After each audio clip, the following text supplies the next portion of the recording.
Hi, and welcome to episode 1 of The Last Palaver, my attempt at capturing and dumping the flow of information in and out of my head for you all to listen to. Today, we'll be talking about why I started a podcast, Gary Vee, Casey Neistat, and Joe Rogan, as well as Trump's attempt to buy Greenland and some pretty cool things happening in MMA, as well as the British round of MotoGP, and some big news in TV and movies. At least that's the plan. It's episode 1, and I'm not entirely sure where we're heading. So make yourself comfortable, and good luck.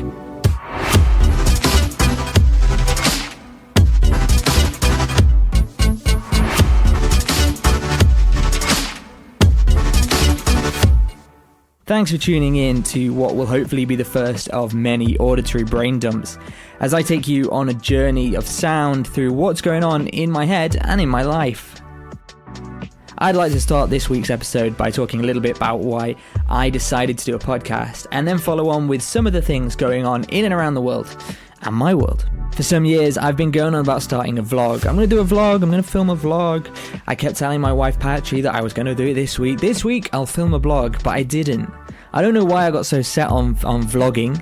I became a fan of YouTuber Casey Neistat, and I guess like quite a lot of other people, I decided I'd start vlogging. Casey makes it look so easy.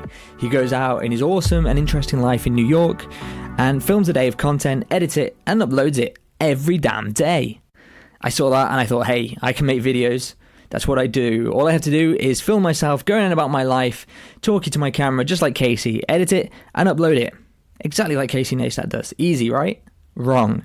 I started my interesting day in Barcelona, and by 8:20 a.m, I'm on a packed metro, sweating with nothing to point my camera at except the person who's basically stood on top of me, playing Candy Crush on his phone. By 9:30, I'm at work, sitting at my desk, and again, nothing to point my camera at but the computer screen in front of me. Damn.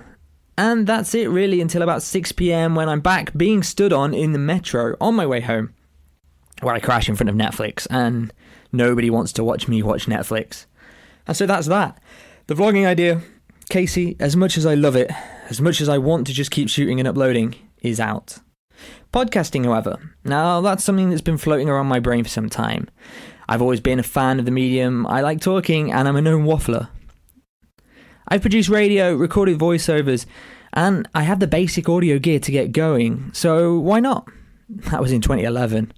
Oh, how I wish I'd started a podcast in 2011, when the sea was so much calmer. Now the podcast ocean is filled with Joe Rogan cruise liners and Tim Ferriss yachts, and I'm just an overweight kid in half-inflated armbands. But hey, the seeds were there. Then last week, a colleague from work, Moto2, Moto3, Moto E commentator Matt Dunn, was talking to me about Gary Vaynerchuk. Now, I know Gary Vaynerchuk. He's better known from generally being on the internet. The guy's everywhere. And rightly so. He's a content producing powerhouse. And so I was chatting with Matt about Gary Vee's content plan. He has this idea where he creates what he calls pillar content. So that'll be like his weekly keynotes or the big videos or the big podcasts that he does. And then he creates what he calls micro content, which are kind of like smaller chopped up bits of that big one. So it turns out Matt's a mega Gary Vee fan. And so I asked him if he's read any of the Gary Vee books. And it turns out he has. He actually has one of them, the last one, which is called Crushing It, with an exclamation mark. That's Crushing It. And Matt lent me that book. So I had a weekend off, and I spent most of my time in the sun reading Gary Vaynerchuk's Crushing It. Now, there's some key information you need to know if you're going to read Crushing It, with the exclamation mark. 10 years previous, Gary Vaynerchuk wrote Crush It, also with an exclamation mark. And this information is vital because in Crushing It, not Crush It, Gary references the last book a lot. And I mean a lot. The book is like 50% people talking about the success they had because of the original Crush It book. Like, almost every success story in the book is about a guy or girl who's down on the luck. There's some kind of story, like their mum is ill, they've dropped out of college, they've lost or quit their job, and they've got like $6.23 in their pocket, and they're not sure how they're going to feed their kid, right? Then, as if from nowhere, they discover this book, Crush It, exclamation mark, by this Gary Vaynerchuk guy. And reading that book turns their life around as they become mega successful blogger, vlogger, Instagrammer, YouTuber, influencer, success sensation. So like 50% of crushing it, 50% of this damn book is just testimonials for his other book. So I'm reading the book, and I'm not going to lie, when I started, I thought I was reading Crush It, not Crushing It. In fact, I didn't know there were two books. And so I was reading Crushing It, and then all these people are talking about this book, Crush It, and I'm like, well, how have they read that to then be in this book? I figured it out. There's two books. Crush It, 10 years later, Crushing It. I read the later one. Damn, Gary, you got me. But I totally bought into it. I was like, well, if this guy dropped out of high school with his $6.23 and he can do it, then why can't I do it? And the same thing happens to me when I watch Gary Vee's videos. I start off like kind of skeptical of the guy, thinking he's really arrogant, like stop with all this hustle, let people enjoy their lives, whatever. And by the end of it, I find myself totally inspired and agreeing with him. Yeah, Gary. Fortunately, the other 50% of the book, which isn't testimonials to his other book, Crush It, is legit advice from Gary Vee, as well as inspiring words and a breakdown of the lessons that can be learned from this person's story. Honestly, the book's pretty decent. Like, give it a go, but you should probably read Crush It first. And I should know at this point that I ordered the other book. I need to know what I'm missing out on, especially after I've spent a whole weekend reading about these other people who read it and turned their lives around. So there I was thinking, well, I need myself a Gary Vee side hustle. Maybe I should go back to that vlogging YouTuber idea, kind of like that. Maybe I should try a podcast or something. I don't know. But I've got to do something. Gary needs me to do something, so he'll have someone to write about in 10 years' time in his next book, which will be called, like, I don't know, Crushing Everything, with an exclamation mark, of course. Who will be about people that were inspired by crushing it, who were inspired by Crush It. So I finished the book, and as is typical with me, especially on my kind of weekends off, I was lying by a pool in the sun. It's like, I need another book to go to. And my brother's girlfriend lent me Notes on a Nervous Planet by Matt Haig. And it's a nice little book. In fact, it's a little book. It's kind of almost square-shaped. And the whole thing is a bit like a BuzzFeed article. So it's kind of like, one page is like an ode to nervousness. The next page is like 10 ways you can go shopping without getting stressed out. Or 10 survival tips for being on the internet. And it's good. It's really good. I enjoyed it a lot. It's about how we're living in a time that's not really geared around making life comfortable for humans in general, but even more so for people that are of a more nervous disposition. And Matt Haig, if you don't know, suffers from anxiety and has suffered suicidal moments and breakdowns in the past. If you didn't know that, he mentions it a lot in the book. Generally, I've followed this guy on Twitter for a while. I kind of knew his story. And the book's been on my to-read list, as well as his other book, which is called Reasons to Stay Alive, which again deals with a lot of the sort of suffering with anxiety and depression and suicide. Now, his book is really honest, and I feel like it's written for himself. It's fun with little commentaries on the world. Like I said, there's kind of like top 10 lists and stuff, as well as little hypothetical what's ifs, ways to cope with things like the news, that was a big one, and social media. He talks about those a lot. He's very critical of those. And just ways that not the world can be better, but the ways that we can be all better in the world, if that makes sense. So I've been reading a lot lately about what a mess the world is becoming due to social media and the internet. How from things like the Cambridge Analytica scandal, just to the general overwhelming demand of so many inputs that the internet puts on you and technology puts on our brain. And Matt Haig's book really touches on this. He talks about how a typical anxious mind is already buzzing with the various amounts of input the world presents, whether it's like a high street full of people, vehicles, signs, noises, lights, clothes, products, etc. Or maybe we're on a website trying to read whilst the TV blares in the background and our phones vibrate with notifications, and on top of all the other things, the rest of the world continuing like it always has. In fact, I've been reading lately that the simple task of reading a web page is stressful enough for our feeble human brains. Little do we know, but we're all the time making unconscious decisions when we read hypertext, like a web page text. Let's think about Wikipedia page, for example. Harmless enough, right? Wikipedia, loads of info, easily digestible, great. But actually, I challenge you to read a Wikipedia page, and then like half an hour later, just try and recall anything from it. And it's not that easy. Why? Because our brains are apparently so overloaded with stimuli. When we're on the computer or our phones, we could easily, at any minute, click away from that web page just to see if we've got any like Facebook, Twitter, Instagram notifications. Maybe I've got an email. I'll just check. And that's it. You're distracted. If you decide not to do that, your brain or you are making a conscious or unconscious decision to not do that. Because that call is kind of always there. Like, ooh, I might have an email. Ooh, I might have a Facebook notification. No, I'll keep reading this.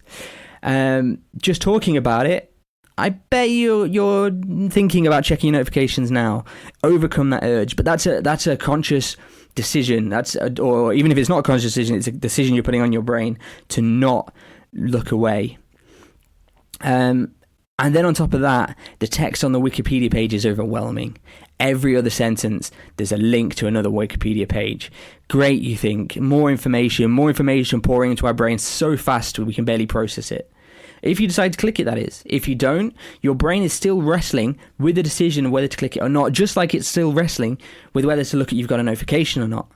And that's just another process going on in your brain as you're trying to read and process and remember this information. It's too much. It sounds stressful, right? And that's because it is. Now imagine that you're like Matt Haig and you already suffer from anxiety. Imagine going to the shopping centre with your girlfriend and how that could send you spiralling into a fit of anxiety. Now pair that with the added urge of checking your phone for notifications. When you're reading, you have all the information and decisions to click or not to click. Of course it's overwhelming. It's overwhelming for everyone. So, Notes on a Nervous Planet really takes a down-to-earth look at this crazy 21st century world we live in and suggests ways that we can edit our lives to better care for ourselves, both mentally and physically. He says the two are connected anyway, as do a lot of other people. So, I was reading this book after the Gary Vee book. The two, they may sound quite conflicting. Like Gary Vee's like, you've got to be always on your phone, checking Twitter, dedicate hours a day to Twitter and Instagram and TikTok and Twitch and whatever else. Whereas Matt Haig's kind of like, be wary of this. Be aware that there's all these demands on our brain and on us. And it's pulling apart society because, you go out and you see people sitting at bars, groups of friends, and they're all looking down at their phones. So they're two very different books, but the two, they kind of complement each other as well. Like, both of them were kind of like embrace it, but with caution. You need to have meaningful approach to how you use these new technologies. Gary Vee's case, it's for setting up side businesses and making money, becoming successful, let's say. Whilst Matt Haig's, he uses Twitter a lot. He's on Twitter a lot. He's talking more about like using it in a meaningful way and also remembering to disconnect. But he doesn't say like drop it completely. It's not, none of them are, he's not talking about deleting social media accounts. So what kind of inspired me about this Matt Haig book is that he wrote it for himself. And that kind of got me thinking, like, if he can write a book for himself and people buy it and read it, and it's become quite popular, why can't I create a podcast for myself? Maybe people will listen to it. Maybe, if you're here right now, then you are listening to it. Thank you. But also, I think that trying to get some of this stuff out of my head onto paper, into voice, into the air, and share it a bit could be both useful for me in terms of my mental clear out as well, and also kind of fun, So here I am, talking into a microphone to nobody in particular, because of two very different books by two very different people. Similarly, I don't think a side hustle is maybe too bad of an idea in this day and age, especially with Boris Johnson's Tory government announcing last week that they want to increase the age of retirement by a whopping 10 years to 75, which is frankly enough to send the hardest of individuals into depressive and anxious state. So, I don't know. Let's give it a go. I'm not entirely sure what Ian Duncan Smith was actually thinking when he decided that increasing the age of retirement by a whole decade was a good idea, both in terms of like the people that vote for him and just the general practicalities of being 70 and still working. I don't know. And let's not forget as well, it's taking jobs away from younger people. I grew up with the understanding that, I was born in 1989. I remember probably in like 1995, 96, when I was 7, 8, watching like what was the TV show called? Tomorrow's World, and like they're talking about self-driven cars, automated jobs, robots, like we see in Amazon. So that, you know, these things are starting to exist. But the general understanding was that we were going to be working less hours in a day and less days in a week, and for many less years, just because like technology has sped up production and automated a large amount of it. And instead, I feel like we're all working more hours and for longer and for less. It's like, you know, technology is helping us and we need to keep up.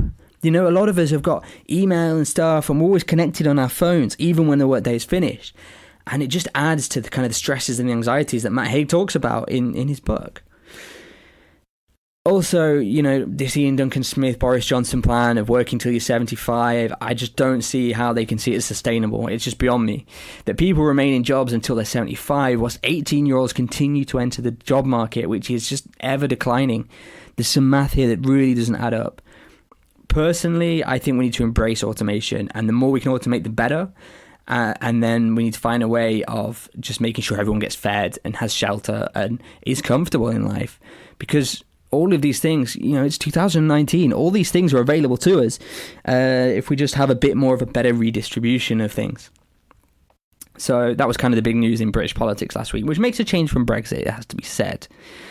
Of course, in a bizarre twist, it was announced on the same day that Daniel Craig's final outing as James Bond would be in a film called No Time to Die, which of course the internet found hilarious because he would be working until he's 75. No time to die today, Bond. Ian Duncan Smith needs you to keep working forevermore. Really, it was just British satirical comedy at its best. I'm not really fussed about the film, James Bond. I'm not even sure if I saw the last one. I was thinking about, is the last one the one with Adele? Was that the song? I'm way behind the Bond films. I was more interested in the rumours around who will be the next Bond, as the prospects of Luther actor Idris Elba will be taking the role, or that was just, I could get on board with that. And the other rumours, of course, were Tom Hardy, and like, damn, like, if I had to choose one, I don't think I could pick between them. I think they'd both make very different but very brilliant Bonds. I don't know, maybe it's just time the Bond franchise took a break, you know, I don't know. Of course, that wasn't the only news in Hollywood. Bill and Ted 3 tweeted on August 21st, 1 year from today, dude, which can only be interpreted as one thing, and that's the Bill and Ted movie will be hitting the big screens on Friday, 21st of August 2020. And all I can say about that is excellent. Keanu Reeves, though, was in the news again. It turns out he's busy man. With an announcement that Matrix 4 would be hitting big screens in the distant future, with Lana Wachowski directing and writing. Keanu will be back as the Chosen One, alongside Carrie-Anne Moss returning as Trinity. It looks, though, like Lawrence Fishburne is too old to play Morpheus, as they're looking to replace him with a younger actor, which is quite a shame in my opinion. He was a badass Morpheus, and I'd have loved to have seen him reprise the role with a kind of more sagely, life-experienced, worn type take. Rumours are that production is set to start in 2020, but I have a feeling it could be one of those projects that's just drawn out for a long time before we actually see anything. Bringing such a big and important franchise back 20 years after the original film and 16 since Matrix Revolutions, it's just a big, bold step.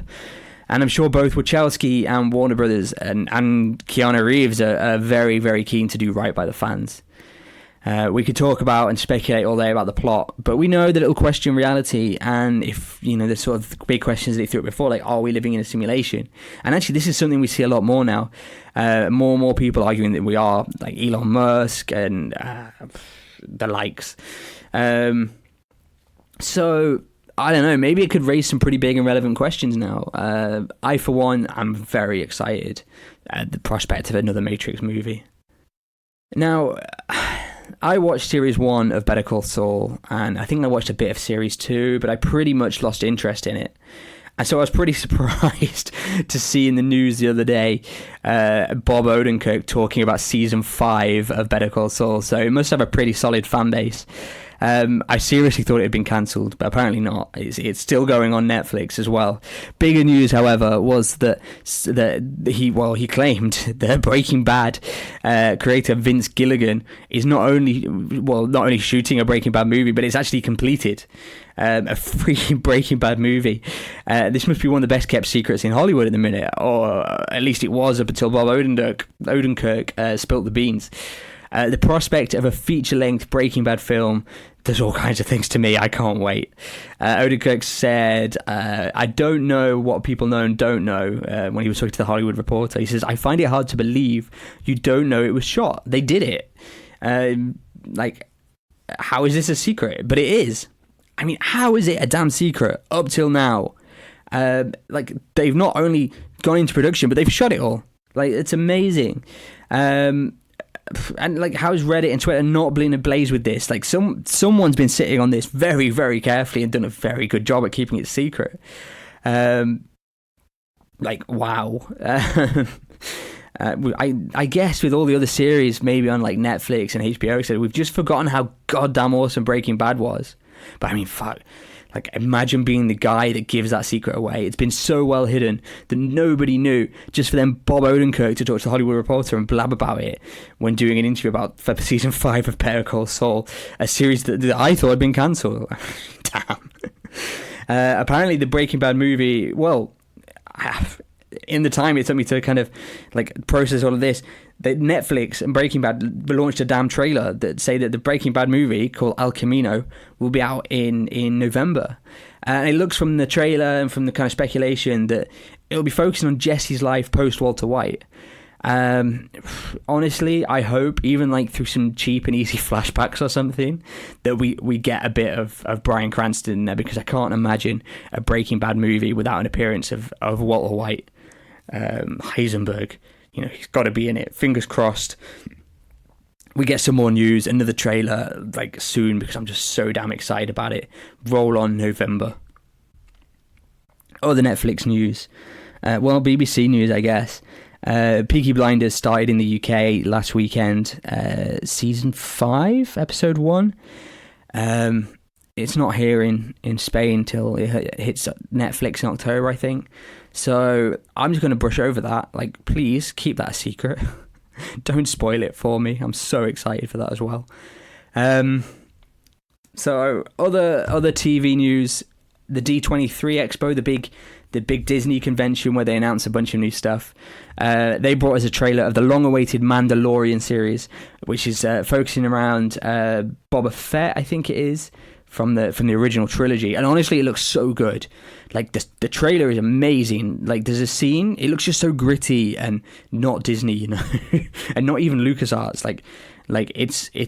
It's a come of age, the series, it fits Netflix, or it fits the culture and what we expect now from a series. There's a scene in the trailer where an alien gets trapped in one of those octagonal closing doors, and it just looks it's just brutal. It looks like it's going to be more live action and physical effects and CGI as well. So we're going to get to see some really cool stunts, as well as more kind of SFX and makeup. In the trailer, there's a Twi'lek, and amongst other familiar Star Wars species and characters. The sets look awesome. The action looks so hot. Everything looks great. The whole thing just looks grittier than what we've come to expect from the Star Wars franchise. Even more than Rogue One, which I really enjoyed. I love that film. So I hope this is a new direction for the Star Wars fans who have grown up since the Ewok days and truly fucking hating Jar Jar Binks and all of that shit. So, we need a change of direction. We need some gritty Star Wars stories, because when you think about it, the Star Wars universe is so gritty. Then, when I thought things just really couldn't pick up anymore, there was another big announcement from LucasArts, end of Disney. Ewan McGregor will reprise his role of Obi-Wan Kenobi for a freaking Obi-Wan Kenobi series.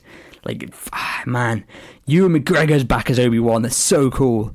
Apparently, it's going to fill the gap before the original trilogy. So after the trilogy we don't talk about, where I guess Obi-Wan becomes old Ben, living on Tatooine. Man, Ewan McGregor in this role is just so cool, and I can't wait. Of course, both series will be broadcast, or should I say streamed, on Disney+, Disney's answer to Netflix, which honestly depresses me. streaming and like more specifically Netflix ushered in an era of unity and on-demand viewing, which we never had. Like before that, we had kind of growing TV packages with hundreds and hundreds of channels that cost an absolute fucking fortune. And what was once like a convergence of studios and production companies distributing original content to viewers via one on-demand platform has now become an utter omni-shambles of platforms, each putting out like a flagship series and then just a whole bunch of filler, meaning that you need Netflix for like Stranger Things and the upcoming Breaking Bad movie, HBO for Westworld, Amazon Prime for, I don't know, Man in the High Castle, DAZN for sports, and now you're going to need like the Disney Plus platform, and Warner apparently bringing out a platform as well. Apple TV have also announced they're going to be producing original content for an upcoming Apple Plus platform, Apple TV Plus, I think it's called. Like, god damn it, guys. I thought we'd solve this. A recent New York Times article I read suggests that much like everything else in 2019, we're moving backwards towards the old TV model, where you had to buy various packages and add-on packages, and just the cost of it all became rather depressing. Like, you've ruined a good thing, guys. Just consumerism's just fucked it again. Traditional media, as we know it, is also set for a revolution, as Joe Rogan recently interviewed 2020 presidential candidate Bernie Sanders on his show.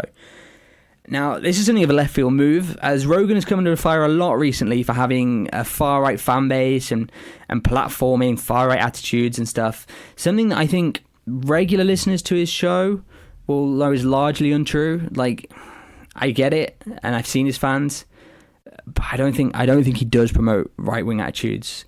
Bernie Sanders relished at the opportunity, saying that he normally gets a maximum of 12 minutes to present everything he stands for, which causes obviously very reductive presentations and now gives those of us who don't live in the US or understand or follow that kind of campaigning a lot more context. It's clearly just an overblown episode of Politics Got Talent and just completely explains why we ended up with Donald Trump leading the free world. The interview was great. Joe asked plenty of down-to-earth questions, reflecting the man of the people role, asking about socialism, healthcare, education, taxes, and of course, marijuana laws. And Sanders, in his replies, was very quick to explain both his personal beliefs and his political stance and intentions in an understandable and accessible way. Like, it wasn't easy listening, but like I think anyone could have listened to it and kind of got what he was saying, and that can only do Bernie Sanders favors in his election campaigning, surely. For me, one of Joe's best questions was, right, say you win the election, you become the president, what do you do? And this gave Sanders a chance to lay out really clearly his presidential intentions, what he can and can't do, and the effects it would have on the country. Like he said, I would love to do this, but it's just not possible. Or we'd like to do this, and to do it, we'd need everyone to rally round, and we'd need the favour of the House, and all the things that I don't really understand about the politics in the US. But he explained it really clearly, and it was refreshing to hear a politician not only speaking in a down-to-earth, normal way, but also have a bold and curious interviewer asking questions that we want to hear. I can't help but think of the stupid journalist who asked Theresa May what the naughtiest thing she ever did was. I mean, Jesus Christ. It's also under these situations, these, not rigorous debates or staged interviews, but like a sit-down, extended chat, he was on for an hour, that you really get to find out like what a person is like. And we found out what a real human being Bernie Sanders actually is, rather than some kind of socialist Stalin bot like he's painted to be. And it makes me wonder how other politicians would stand up to such a human experience. Like, it's almost extra pressure in that way to be normal, I wasn't the only one who was curious and impressed. YouTuber Casey Neistat, he tweeted saying that he'd listened to the podcast and really liked it, and that he hoped Rogan would interview all of the 2020 presidential candidates. Like, this sounds like a fantastic idea, but more importantly, this changes the way that we do both the news and traditional media broadcasting. I mean, holy shit, a YouTuber taking to Twitter to say that a podcaster should be interviewing presidential candidates in a long-form interview. If I were a news producer for like CNN or NBC or even the BBC, I would be very, very worried. How do you compete with a YouTuber with a fan base of 2 million Twitter followers and a podcaster with Joe Rogan's got 5 million Twitter followers, and between them they've got 17 million subscribers on YouTube? Like, doing an in-depth and high-quality interview with a fucking presidential candidate. Like, the news channels just can't do that. And these guys are reaching real audiences. You know, Joe, like I say, Joe's got like 5 million Twitter followers. He's got audiences. And it's just a relevant and fresh format. And they're doing it for free. I mean, I paid nothing to listen to that podcast with Bernie Sanders. Okay, I had to skip about 10 minutes of sponsorship announcements, but I didn't pay anything, you know? The short form vlogging and the independent podcasting formats that are like kind of longer and extended, and like Joe Rogan talks about it a lot, but they're really starting to come into their own. You know, they're not under studios. They can literally do and broadcast what they want. And it's beyond fun and games and cats now, and it's moving into effective storytelling and content that can have real world impact. Like, I think this has been going on for a while now, and people just, traditional media, it seems, just aren't paying attention. And the news outlets, they need to hurry the fuck up or get left behind. Like, some of them start, you know, they put in, all the news now has like a Twitter ticker on the bottom of the news, but that doesn't, you know, then they're not getting the format, they're not reaching the people in the same way. Maybe we'll get Donald Trump on the Joe Rogan podcast. Like, let's see how he fares in a 1 to 2 hour one-on-one interview. Like, can he remain human, or I don't know. It'd be interesting. It'd definitely be interesting to kind of get a bit of a feel for the guy behind the way he's reported on. He was, of course, Donald Trump in the news last week for his attempt to buy Greenland, of all things, and the ensuing tantrum that he had on Twitter when the Prime Minister of Denmark refused. The President of the United States began by talking about a real estate deal, trading US territory for Greenland. He then tweeted a picture of Trump Tower on a Greenland coastal town, and like the whole thing was just so cringy. The level of disconnect, that man, is truly baffling. And then when Danish Prime Minister Mette Frederiksen called the offer absurd, Trump rebuked by calling her nasty and quickly cancelled a trip to the country. Probably much to the relief of the Danish people. Like, it's unbelievable. In 2019, the president of the free world, one of the biggest, or if not the biggest person in politics, has a tantrum over something like this and cancels an official trip. It's not the first time, though, that United States have shown interest in Greenland, with former President Harry Truman allegedly making an offer of $100 million too. The whole thing was a revelation for me, because I had no idea that 1, Greenland was up for sale, and that 2, Greenland was Danish. As it turns out, 1, it's not for sale, and 2, Greenland is, I looked it up, hang on, it's an autonomous constituent country within the Danish kingdom. Now, this is really interesting because, like, Greenland did, I don't know, what would you call it, a green exit, and left the European Union in 1985. Yeah, they left the EU in 1985 after a 1982 referendum, and this was just 3 years after it gained autonomy in 1979. The main reason for leaving was disagreements about the common fisheries policy and to regain control of Greenlandic fish resources. And now this is something that came up a lot with Boris and Nigel Farage when they were campaigning for Brexit. Regardless of this, though, and importantly, I guess, for pro-Remain, or like me living in Barcelona with Brexit going on, Greenland citizens, after they left the Union, they still retain their European Union citizenship because it's part of the Danish Empire. And of course, Denmark is still in the European Union. And they also receive European Union funding for development projects. Apparently, there have been talks of them rejoining the Union. And if anything, it's made me very curious about Greenland, and perhaps made me want to go and visit. It looks beautiful, and as it stands, and before Brexit, I wouldn't have to get a visa. But the whole thing got me thinking, can countries be bought and sold, and who can buy them? A quick Google search proved rather fruitless, apart from 2 large land purchases in US history. The first was July 4th, 1803, which may sound familiar to anyone from America or anyone savvy on US history, but I had no idea. It turns out that a large portion of land in North America belonged to the French when Napoleon reclaimed it from the Spanish.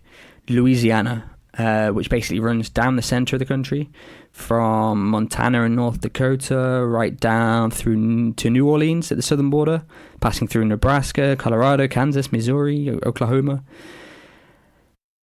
James Monroe and Robert B. Livingston negotiated on behalf of Thomas Jefferson with Napoleon. Like, again, my history hadn't, like, Thomas Jefferson and Napoleon at the same time. Like, it didn't equate in my head.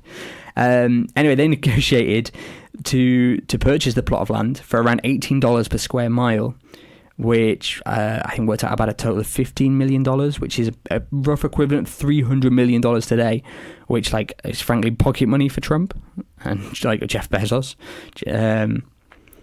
And then the States did it again some 64 years later.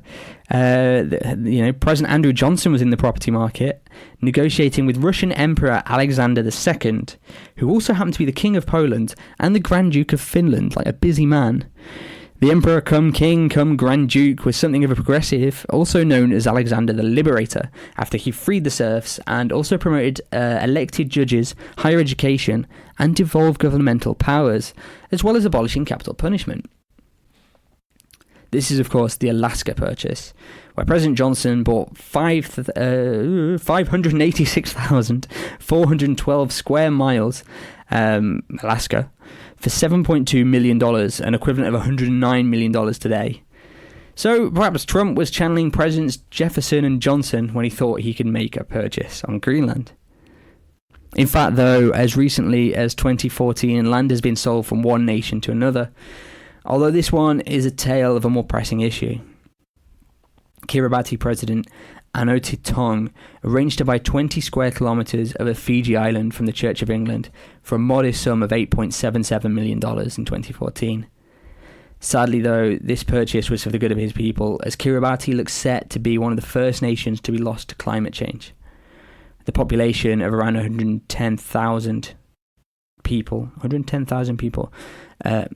the population of around 110,000 people looks like it will be the first to be uprooted due to sea levels rising.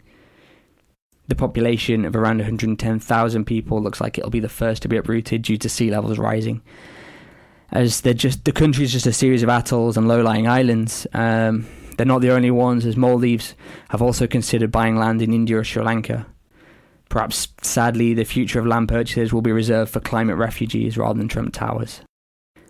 In sports, meanwhile, Chatri Sityodong, CEO and chairman of One Championship, UFC's potentially biggest rival and my favourite fight association, has announced that he's pushing for mixed martial arts to be contested in the Olympic Games, stating that they'll be pushing for it to be incorporated into the 2028 Summer Olympics, because it will give the sport a global boost, as well as supporting gyms and grassroots competitions.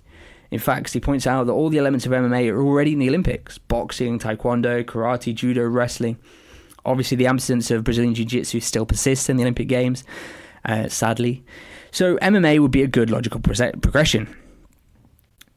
I think it's a great idea, as MMA is still largely seen as an overly aggressive and dangerous sport, which I just don't think is true. In fact, it's often touted as safer than boxing, because fighters can clinch and throw and change the pace of the fights. And also we're seeing better refereeing now, and associations starting to put the safety of their fighters first. This is something that One Championship particularly cares about. They've prohibited weight cuts. They've opted to weigh their fighters in the weeks running up to the fight, so they don't get this insane dehydration that we see in the UFC. Of course, MMA in the Olympics would mean that each country would have to field a team, boosting the local level of competition, something which a lot of MMA and jiu-jitsu gyms would definitely welcome. England, of course, has a new star in the MMA scene, as pro rugby player, DJ and fitness personality James Haskell has decided to branch out to MMA, signing with Bellator. Now, I don't know, this maybe isn't as extreme as when Freddie Flintoff went from cricket to boxing.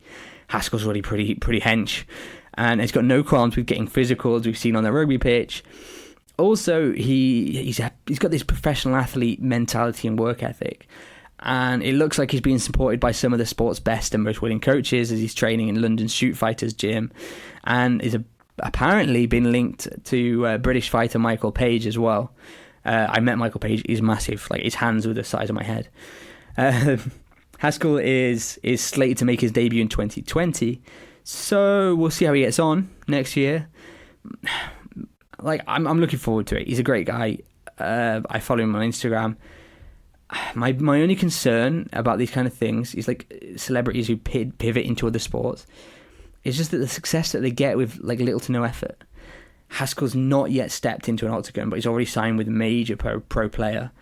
whilst a lot of like pro and semi-pro athletes continue to perform in multiple bouts per year and never get such an opportunity. And especially with something like MMA and boxing, which are so physically demanding, and it's all about timing, you know. Like Haskell's 30, in his 30s, early 30s maybe, and like there's these guys that are, I don't know, in the late 20s now that are fighting multiple times a year, you know, putting their health on the line and proving themselves as potentially great fighters. And I don't know, it comes down to fame and money, doesn't it?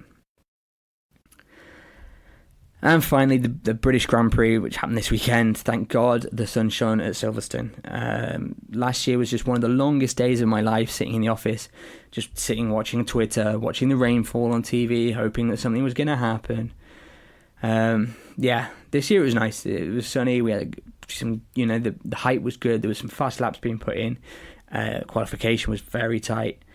I'm generally in the support anyone but Marc Marquez camp. The World Championship is just too good. Like he gets on pole when he wants, he gets in front when he wants. We were treated to some really cool overtaking and some awesome racing, as he and fellow Spanish rider Alex Rins went toe to toe in the last laps of the race. It was thrilling, and Rins just got him on the last corner. He timed it to perfection. It was so good. It looks like the championship is all but wrapped up, though, as the only real contender, Andrea Dovizioso, was taken out of the race when it had barely begun. Lap 1, corner 1, when the young French Fabio Quartararo, his first year racing a MotoGP bike at Silverstone, clearly got carried away into the first damn turn, crashed and took Dovizioso with him. So Marc's got a good 80-point lead in the championship now. I think technically he could wrap up the championship in Misano next week, or if not in Aragon.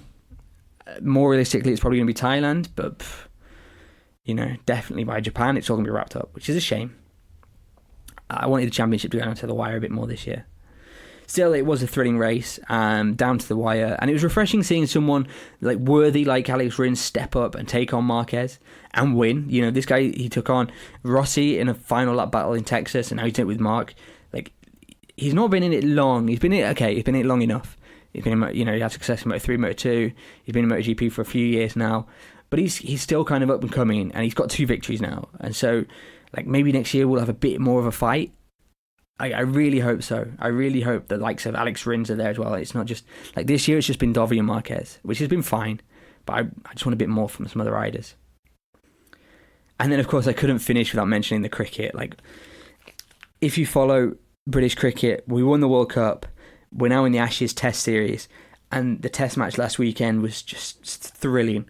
I'd all but lost interest in it, as England were looking set for defeat, despite the World Cup glory. But that was a week previous. We should forgive them for that.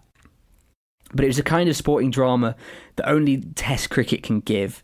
On the third and final day, England needed 290 runs or something, near on 300 runs, and they managed it. It was just beautiful, so good. Ben Stokes is a national hero, undoubtedly. Of course, trying to explain this to all the Spaniards that I work with was just a lost cause. Let's just leave it as a bizarre little pleasure for a certain few nations, and we'll leave there's football for the Spanish, which is about as much drama as an episode of The Big Bang Theory. Thanks very much for listening to episode 1 of The Last Palabra. Feel free to subscribe or whatever, but more than anything, reach out. I'd love you to leave a comment or send me a message, because I really want to know what you think and where we can take this. See you next week.